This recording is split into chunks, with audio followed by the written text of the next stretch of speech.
Dona Maria da Paz é uma dessas grandes mulheres que nós temos a honra de encontrar em nossa missão. Essa pessoa extraordinária que está conosco no grupo Guerreiros da Luz, sim, gente, nós estamos construindo uma egrégora, um grupo muito forte, em que as pessoas nos procuram geralmente para jogar tarô, baralho cigano, né, e futuramente búzios, e nós vemos ali os problemas espirituais da pessoa. Esses problemas espirituais se refletem na vida afetiva, amorosa, sexual, profissional, social e outras.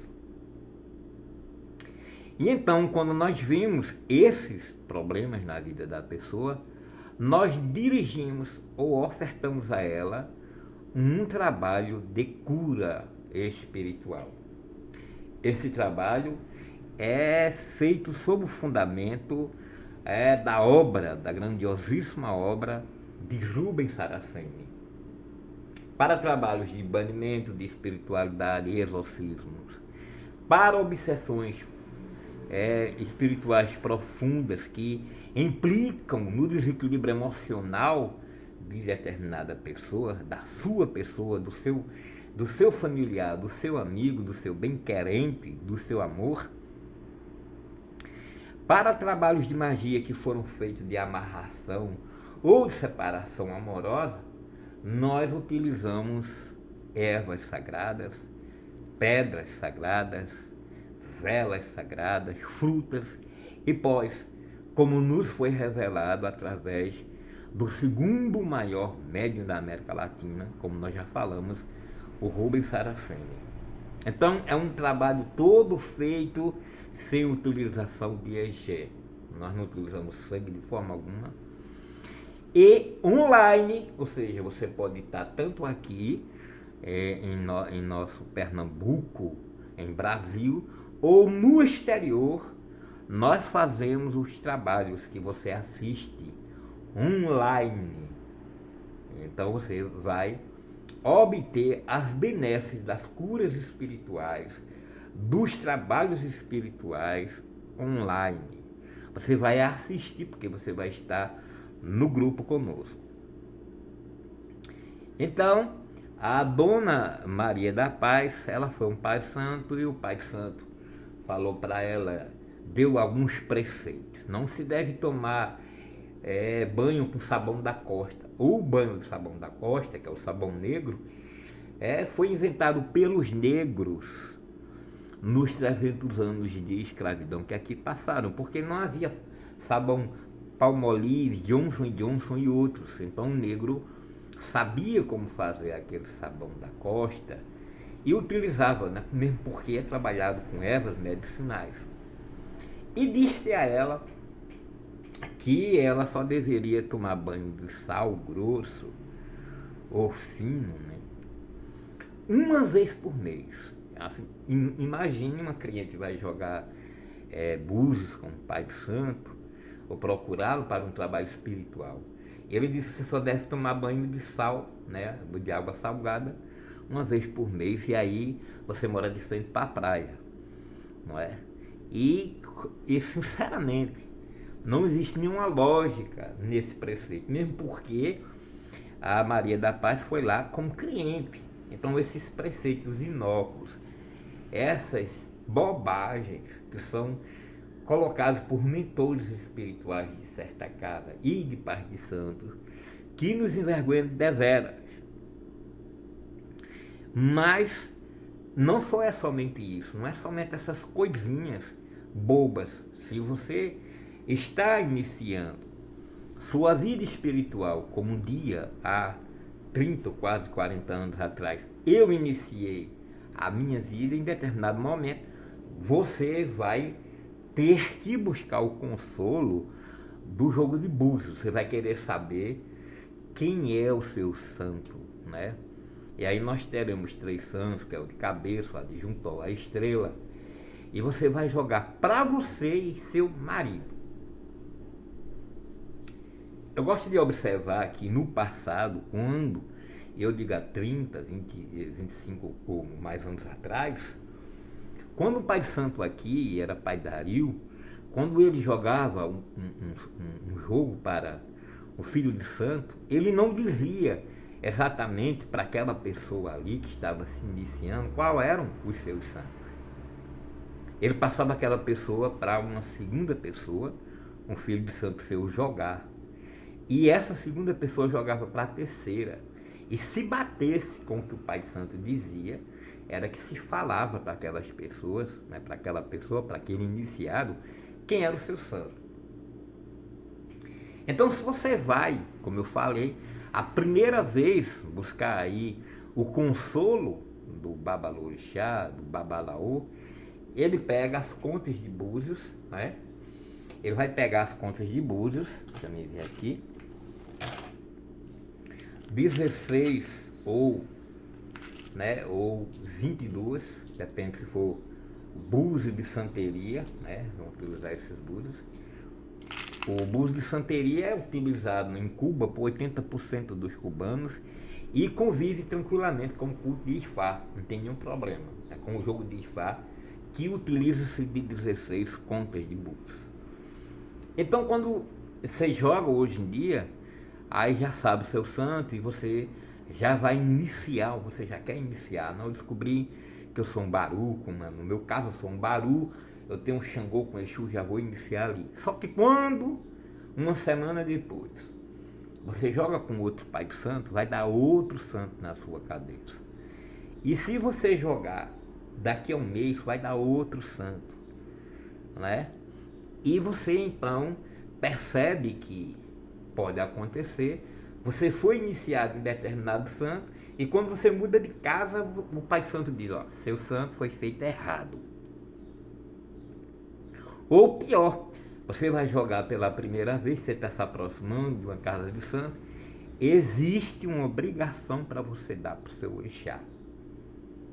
Seu orixá quer o seu cabelo, seu orixá quer que você entre de camarinha. Existem orixás brigando pela sua cabeça.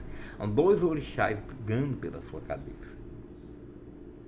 E aí você crê piamente nisso, que tem que fazer uma obrigação para o orixá, que existe santos brigando pela sua cabeça. E você vai acreditar em tudo que o Babalorixá ou o Babalaô falar. Deixando bem claro que em toda religião existem sim pessoas muito honestas. E essas pessoas muito honestas que estudam em profundidade o culto Iorubá, que foi de onde surgiu, então essa pessoa não vai falar isso porque sabe que isso não está correto. Não vai obrigar você a fazer uma obrigação. Não vai utilizar que o seu santo foi feito errado porque você fez com outro Pai Santo. Não vai usar a expressão tem dois santos brigando pela sua cabeça.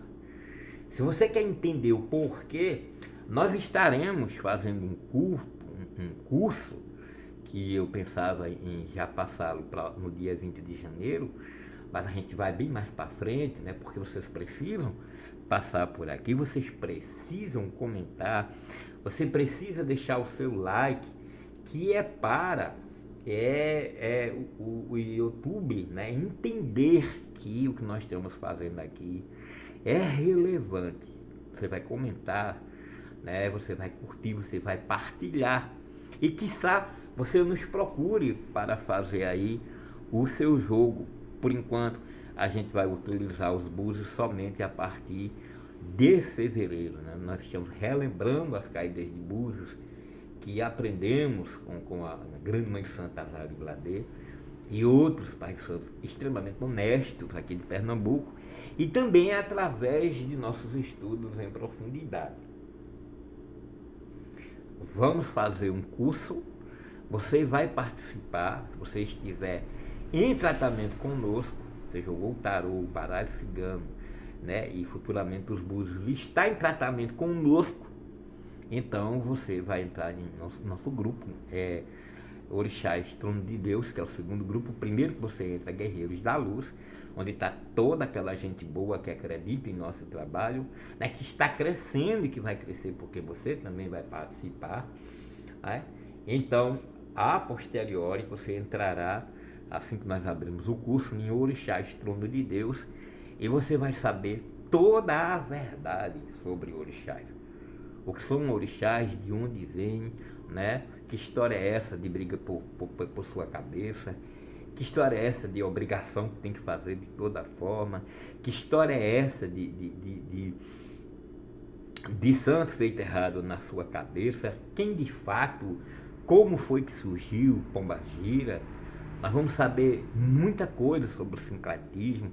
Nós vamos saber realmente como os orixás chegaram a ser, né, da África que vieram, chegaram a ser o que hoje é, e vamos entender toda a mística e comercialização que existe. Vamos poder mais, vamos poder aliançar, né, com um orixá. Vamos poder pactuar com o orixá para determinado momento de nossa vida. Isso nós vamos saber como é possível fazer, né, a partir do nosso curso Orixás, os Tronos de Deus. Na verdade, é uma homenagem a Rubens Saraceni por ter nos dado uma obra tão maravilhosa, mas se aprofunda também, né, nas aulas do grande Mário Filho, não é, que é aí guia espiritual do grupo, né, da Casa Pantera Negra. Adiciona-se também a obra de Gilberto Freire e de Jorge Amado, entre outros grandes escritores e autores, para entender com perfeição o que vem a ser aí os orixás, os tronos de Deus.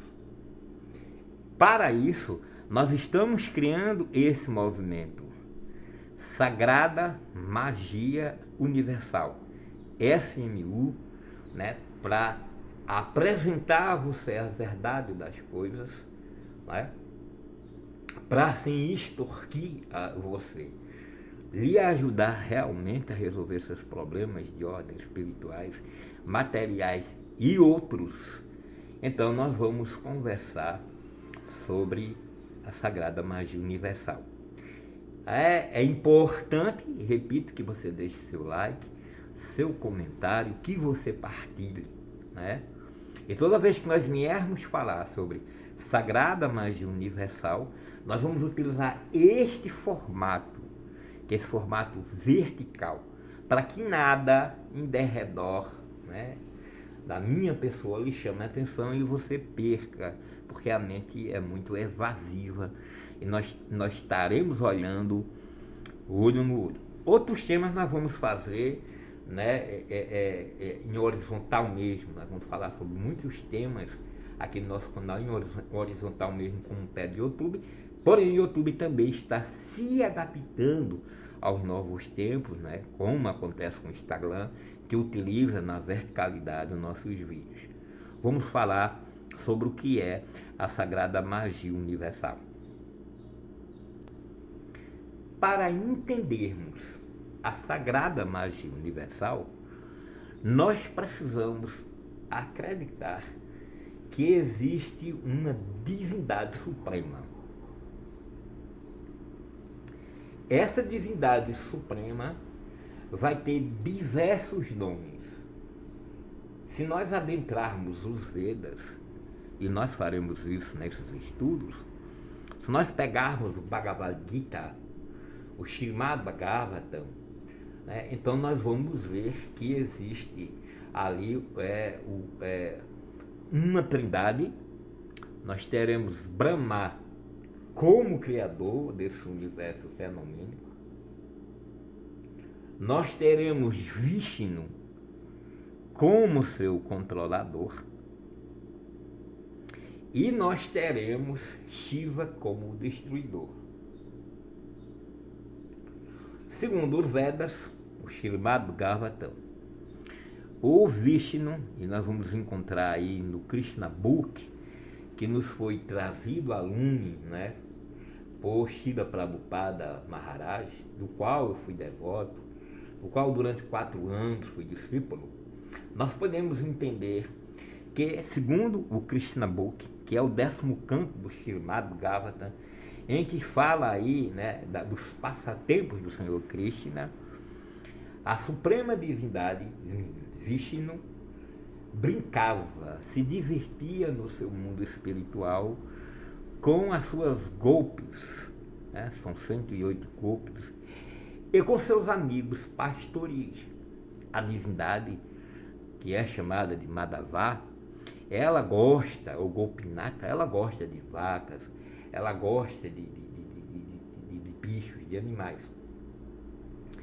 E esses pastorzinhos, essas pessoas que viviam em derredor, essas entidades, um dia sentiram invejados, ou com inveja da suprema personalidade do Senhor Vishnu, e queriam eles ser também deuses, ele ter o mesmo desfrute que a pessoa suprema da divindade tinha. E assim como a mãe, diz o Srimad Bhagavatam, não dá a lua para o seu filho que quer a lua, mas dá um espelho que reflete a lua, então o Senhor Vishnu resolveu criar esse mundo fenomênico. E ele fez isso com uma expansão, que houve um grande barulho no silêncio do cosmos, que é chamado pelos cientistas de Big Bang, e o Senhor Vishnu cai no oceano causal. O livro da Gênesis, capítulo 1, verso 1, diz: no princípio criou Deus os céus e a terra. A terra, porém, era sem forma e vazia, e o Espírito de Deus pairava por dentro das águas. Isso aí está em toda a Bíblia, no capítulo 1, verso 1 em diante, do livro da Gênesis. E no Krishna Book diz claramente que a divindade caiu sobre esse oceano causal. Ele caiu, com ele cai a Anantasesha, que é a serpente ou a base da Kundalini. Ele deita sobre a serpente e tem a Lakshmi, a deusa da riqueza, que lhe banha os pés. Enquanto ele estava ali com aquela esposa naquele oceano causal, que é um oceano de leite, por essa razão que aonde nós moramos, a nossa casa, nós habitamos na Via Láctea, que é a via de leite, né? Então os cientistas tiveram essa intuição, Via Láctea. Então ele cai no oceano de leite, e quando ele está lá repousando entre as ondas abissais, do seu umbigo nasce uma flor de lótus imensa. Dessa flor de lótus imensa, na corola dessa flor, nasce uma criatura de 4 cabeças que iria se tornar futuramente no Senhor Brahma. Essa criatura, ao escutar o bramido do oceano causal lá embaixo e observar as altitudes, então ele resolve descer para saber de onde ele veio. Porém, ele escuta uma palavra, uma frase, no meio do silêncio enorme do bramido do oceano: Tapasacharya, ou seja, faça tapácia, faça austeridade. Então ele vem para a corola da flor e ele cruza os pés na posição de lótus e fecha os olhos, não é? E durante milênios essa entidade cresce enquanto medita. E quando o Senhor lá embaixo, né, que é o Senhor Mahavishnu, grande Vishnu, adormece, a criatura acorda e começa a realizar os sonhos dessa entidade que dorme. Então, dos sonhos de Vishnu, começa a ser gerado tudo que nós conhecemos como cosmos. É através exatamente de Brahma que vai traduzir os sonhos de Vishnu.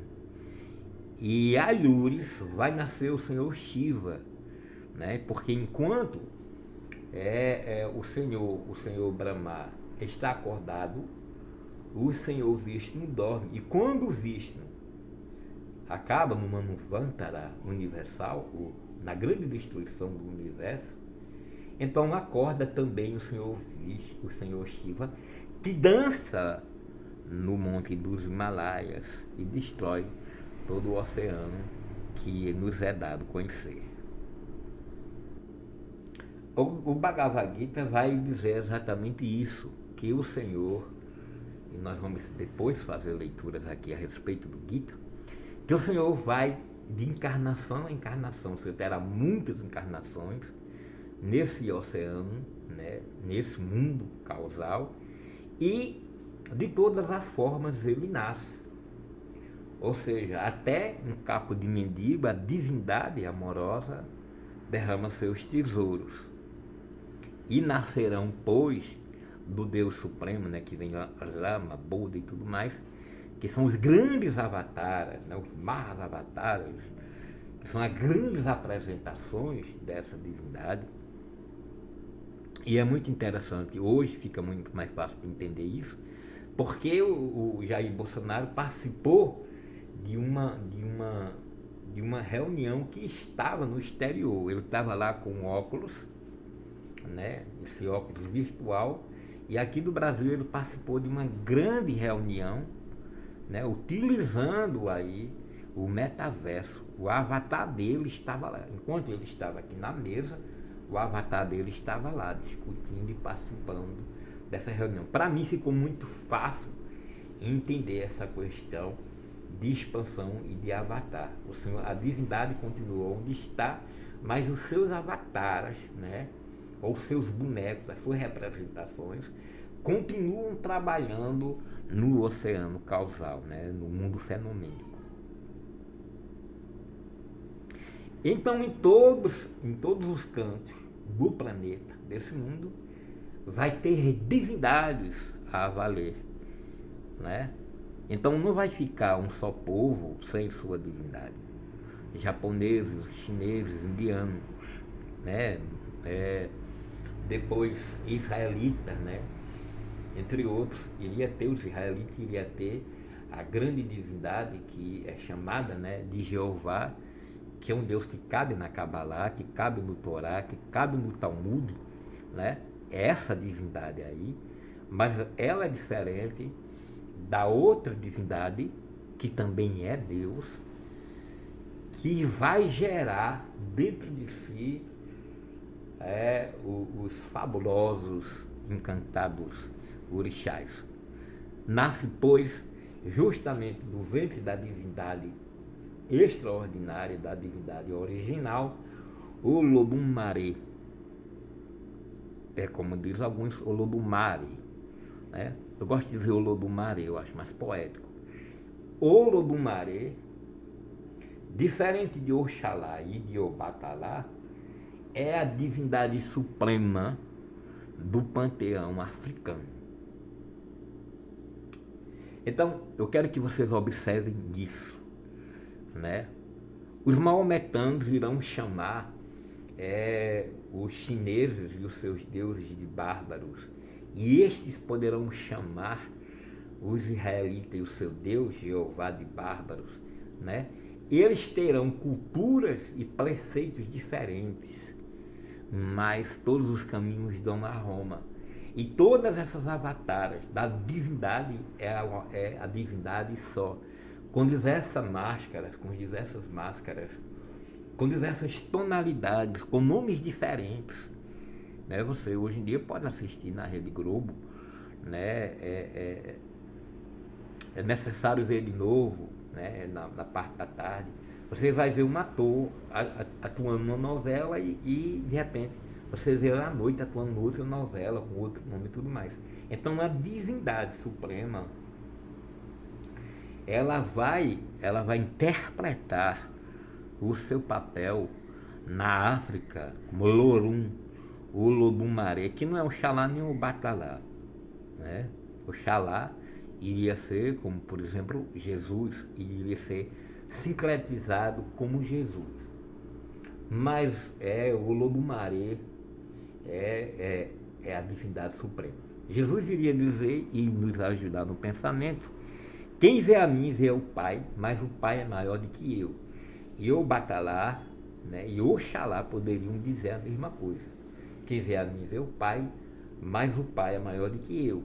Então, é nessa entidade suprema, né, o Lorumbumare, que nós vamos focar a nossa visão para entendermos o nascimento dos orixás.